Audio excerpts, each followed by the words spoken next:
I can call myself an avid reader. Not that I started reading books apart from academic books, indeed, during my school days. मैंने book reading start किया अपनी graduation में, ठीक है, and then I found solace and I found immense love with these books कि continuously मैंने books पढ़ना चालू किया, started with fiction, stories, Indian authors को पढ़ना start किया, and then I moved on to some foreign authors, फिर non-fiction, science, history and many more. Hey there, welcome to the Lingo Nut. और आज के इस इंटरेस्टिंग वीडियो में कुछ अलग होने वाला है. आज मैं आपके साथ में इस book called Sapiens, a brief history of humankind by Yuval Noah Harari को डिस्कस करने वाली हूँ. बेसिकली ये मेरी सारी खुद की डिडक्शंस है, ठीक है, what I have found out from this book. मुझे कैसी लगी है ये बुक, मुझे पसंद आई या नहीं पसंद आई, तो this is only my personal opinion. आप चाहें तो गिव इट अ ट्राई और not. Okay, so let me start. ये बुक जो है, अगर मैं कहूँ तो अभी हाल ही में ही लॉन्च हुई है, मतलब बहुत पुरानी बुक नहीं है. This book got launched in 2014. मैंने इस बुक के बारे में 2018 में सुना था from when I visited my cousin. उसके बाद में उन्होंने काफ़ी तारीफ की इस बुक के बारे में कि इट्स गुड, इट्स यूनिक, आपको अपने ह्यूमन इवोल्यूशन के बारे में पता लगता है कि इंसान कैसे बने हैं. Of course everybody here knows कि हम लोग जो है एप्स फैमिली से हैं, as we can say chimpanzee और समथिंग मंकी फैमिली से है ओवरऑल. तो उन्होंने काफ़ी तारीफ की इस बुक के बारे में. एंड मैं जो है उन दिनों के अंदर लेटली ही नॉन फिक्शन की तरफ इंक्लाइन हो रही थी, जो आपकी बेसिकली नॉन फिक्शन, जिनको नहीं पता बता देती हूँ, जिसमें आपको स्टोरीज नहीं मिलती है. फिक्शन मतलब इमेजिनरी स्टोरीज होती है, काल्पनिक कहानियाँ. बट यहाँ पे क्या होता है कि फैक्ट्स होते हैं, ये साइंस बेस्ड हो सकती है, ये आपकी history, geography, self help books हो सकती है, एक्सपीरियंसेस, बायोग्राफी, ऑटोबायोग्राफी, ये सब आपके नॉन फिक्शन के अंदर आ जाता है. तो मैं जो है ये नॉन फिक्शन का जो रेल्म है, ये जॉनरा है, इसको उस टाइम डिस्कवर ही कर रही थी when I found this book. तो अच्छी लगी, ठीक है. Then I got to know about this book from a couple of friends later on, and finally I decided कि okay I give it a try. तो बताती हूँ आपको इस बुक के बारे में. First of all, as you can see, काफ़ी हैवी बुक है, ठीक है. तो I started reading this book. और इस बुक के अंदर आपको जो है काफ़ी सारे पिक्चर्स मिलेगी, ठीक है. There are a lot of pictures. तो पिक्चर से क्या होता है कि अगर आप बिगिनर हैं, आपने अभी अभी रीडिंग के अंदर इंटरेस्ट शो किया है, तो आपके लिए कनेक्ट करना ईजी हो जाता है, because you find it interesting. काफ़ी सारी पिक्चर्स है इसके अंदर. तो सबसे बड़ी बात तो ये बुक बहुत मैसिव है. ओके, तो अगर आप बिगनर ही हैं, आप डिस्कवर करना चाह रहे हैं, आपका अभी स्लोली इंटरेस्ट पैदा ही हुआ है रीडिंग के अंदर, सो आई विल से कि इसको आप put back on the burner. एक बार इसको आप वापस रख दीजिए, ठीक है. प्रायोरिटी मत लीजिए, इसको होल्ड पे रखिए इस बुक को, ठीक है. बाद में जब आप एक बहुत अच्छा कलेक्शन बना ले, आपने काफ़ी बुक्स पढ़ ली हो, और लेट्स से आपके अकॉर्डिंग कि हाँ ओके, अब मुझे नॉन फिक्शन या फिक्शन व्हाटएवर इट इज पसंद है, तब इस बुक को पढ़िए. Then Yuval Noah Harari is actually an Israeli writer, और काफ़ी फॉरेन लगेगी आपको, बिकॉज इसमें you can get the words like Neanderthals, पोइगॉट, तो काफ़ी डिफरेंट वर्ड्स हैं. फिर उसके अंदर आपको बाद में चल के, ऑफकोर्स एज आई सेड, ये बुक आपको इवोल्यूशन शो करता है, तो आपको काफ़ी सारी चीज़ें मिलेगी, जैसे Russian revolution, French revolution, south America, north America, USA किसने डिस्कवर किया, कोलंबस की स्टोरी, कोलंबस ने कैसे जो है फंड्स कलेक्ट किए ताकि वो इंडिया आ सके, but he later move on to America, उनको अमेरिका मिल गया था. तो ये बुक बिगनिंग में आपको डेफिनेटली थोड़ी फॉरेन लगेगी, क्योंकि आपको एकदम ही बिल्कुल, जब सिविलाइजेशन भी नहीं था, मतलब सिर्फ जानवर ही थे, मैं बोल सकती हूँ, एप्स ही रहा करते थे, निएंड्रल्स थे, तो उस टाइम तक की आपको स्टोरी से ये स्टार्ट करने को मिलेगा। तो कहीं ना कहीं आप बिगनिंग में सोचेंगे कि ये बुक मैं पढ़ूं ना पढ़ूं, बट डेफिनेटली आप इसको जब स्लोली पढ़ना चलेंगे तो आपको इसमें इंटरेस्ट परहैप्स इनकलकेट हो जाएगा। बट बाय द वे, इस बुक के अंदर इंडिया के बारे में बहुत लिखा हुआ है, इंडस वैली सिविलाइजेशन, आर्यंस, तो काफी सारी चीजें लिखी हुई है, ऐसा नहीं है कि एकदम ही फॉरेन है।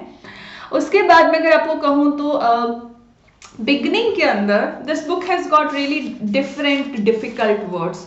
I, being an English teacher, had to struggle because of course there were many new words. However, अगर आपको अपनी vocabulary, आपको इंग्लिश इंटरेस्ट है आपको, और आप चाहते हैं कि आप अपनी खुद की डिक्शनरी को थोड़ा सा बूस्ट अप करें, स्ट्रॉन्ग करें, तो प्लीज रीड दिस बुक. इसमें बहुत अमेजिंग वर्ड्स है. एंड डेफिनेटली ये एक मैं बोल सकती हूँ सब्सिडरी एडवांटेज होता है जब आप रीडिंग करते हैं कि आपको कॉन्टेक्स्ट में इंटरेस्ट आता है, साथ साथ में आपकी वोकैबुलरी, आपकी जिस भी भाषा में आप उस बुक को पढ़ रहे हैं उस भाषा की नॉलेज आपको बहुत हो जाती है. तो ये बुक उस मामले में काफी आपको सेटिस्फाई करेगी. This book has got really good words, idioms. तो अगर आपको अंग्रेजी के अंदर, एज यू नो कि हमारा चैनल मेनली इंग्लिश पे ही बेस्ड है, तो ये give it this book a try. इसमें आपको बहुत अच्छे वर्ड्स मिलेंगे, ईडियम्स मिलेंगे. एंड देन सी, जब भी आप कोई बुक रीड करते हैं, I highly suggest that you keep a pen with you और पेंसिल, और अंडरलाइन करते रहिए जो भी चीजें आपको नई नई मिलती है. इससे क्या होता है कि आप एक स्मॉल कलेक्शन बना सकते हैं, उन चीज़ों का रिपोजिटरी में रख सकते हैं. और फिर मुझे ऐसा लगता है कि of course we are humans, we tend to forget things later on down the line.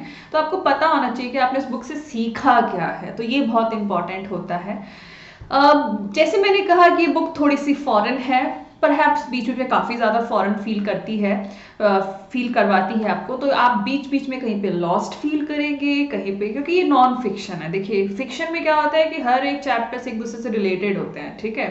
Non fiction में काफ़ी सारी ऐसी बुक्स हैं जो आपको लगेगा कि अरे एक चैप्टर दूसरे चैप्टर से अलग है, परहैप्स एक लाइन दूसरी लाइन से अलग है, तो आप कहीं कहीं पे बीच में बोर्ड फील कर सकते हैं. But trust me guys, between the pages this book has got a subtle beauty. इस बुक में बहुत ही ब्यूटीफुल चीज़ें एक्सप्लेन की गई है कि हम क्या हैं, हम क्यों हैं, और हम कैसे आए यहाँ तक. तो ऑफ कोर्स ये बुक काफ़ी उस मामले में काफ़ी अच्छी है. देन इफ़ आई से, तो इस बुक पे ऑलमोस्ट $10 लिखा हुआ है, जो इसका €10 लिखा हुआ है, बाय पार्डन. तो अगर आप इंडिया में खरीदते हैं, तो मैंने जैसे अमेजोन पे खरीदी, जब मैंने मई में खरीदी थी, आई मीन अप्रैल में खरीदी थी, तो उस टाइम पे समवॉट अराउंड ₹400 का मुझे ये बुक मिला. सो बिगनिंग में अगर आप पॉकेट फ्रेंडली बुक्स ही खरीदना चाहते हैं तो शायद आप इस बुक को ना खरीदें. बट अगर एज आई सेड कि एक ये भी रीज़न था, because I had like purchase for around ₹400.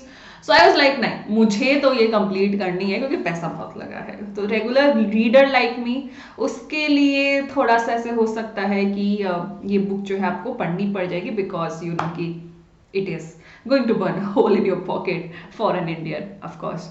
Then देखिए, not only for this book, कोई भी बुक आप पढ़ते हैं तो उसके लिए रिसर्च करनी बहुत इंपॉर्टेंट होती है. आप उस बुक के प्रोज एंड कॉन्स खुद फिगर आउट करिए. मैंने ये बुक कह दिया कि पढ़ लो पढ़ लो पढ़ लो, आपने उसको ब्लाइंडली फॉलो कर लिया, नो. चाहे कोई भी बुक हो, चाहे इवन 100 पेज बुक हो, प्लीज़ उसकी रिसर्च करिए. बहुत सारे ऐसे वेबसाइट्स हैं, आप अमेजोन पे रिव्यूज़ चेक कर सकते हैं, आप फ्लिपकार्ट पे चेक कर सकते हैं, आप गुड रीड्स पे चेक कर सकते हैं.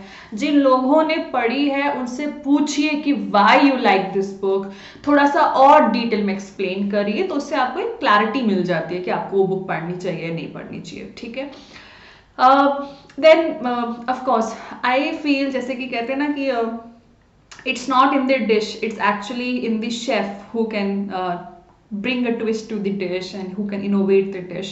तो सिमिलरली ये सिर्फ और सिर्फ राइटर के ही हाथों में होता है कि कैसे वो उस अच्छे सब्जेक्ट की ब्यूटी को ब्रिंग आउट कर सके, रीडर्स तक पहुंचा सके। क्योंकि कई बार क्या होता है, बहुत अच्छा सब्जेक्ट होता है बट अगर writer is not capable enough तो वो सब्जेक्ट आपको बहुत बोरिंग लगेगा। तो इसके लिए मैं डेफिनेटली मिस्टर हरारी को एक राउंड ऑफ अप्लॉज देना चाहूंगी, बिकॉज उन्होंने इतना ब्यूटीफुली अपने मिलियंस ऑफ ईयर्स की जो हिस्ट्री है उसको सच इन सच अ ब्यूटीफुल मैनर उन्होंने इस चीज को प्रेजेंट किया है। ये बुक एक टाइम मशीन है। आप हजारों लाखों साल पहले चले जाएंगे, पीछे चले जाएंगे, फिर slowly slowly slowly you will reach the today's time. अगर आपको इस बुक के अंदर इंटरेस्ट आने लग जाए तो डेफिनेटली आपको ये बुक बहुत अच्छी लगेगी। ओके तो अब मैं क्या सोचती हूँ इस बुक के बारे में। पर्सनली अभी मुझे लगता है कि मैं एक एडवांस स्टेज की रीडिंग पे नहीं पहुंची हूँ। तो this book was clearly not a cup of like not my cup of T. मुझे थोड़ा सा और टाइम देना चाहिए था और थोड़ी बुक्स को एक्सप्लोर करना चाहिए था, and then I should have reach this book.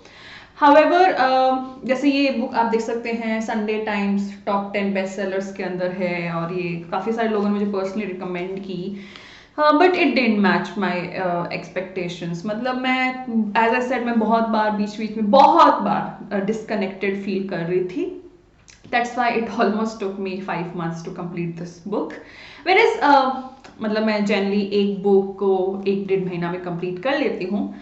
But this is what all about the world of reading, the beauty of reading. अगर आप मतलब when you finally decide to read a book और मतलब चाहते हैं कि आप रीडिंग में अपना हैबिट बनाए, बेसिकली हॉबी बनाए, तो आप एक्सप्लोर करते हैं। क्योंकि किताबें तो जस्ट लाइक मूवीज, आप जैसे of course when you start watching a movie तो आप पहले थोड़ा सा उसका इन्फॉर्मेशन तो लेते हैं ना कि कौन है, कैरेक्टर्स कौन है, रिव्यूज क्या है, स्टोरी क्या है, थोड़ा सा आपको बताना चाहिए, राइट।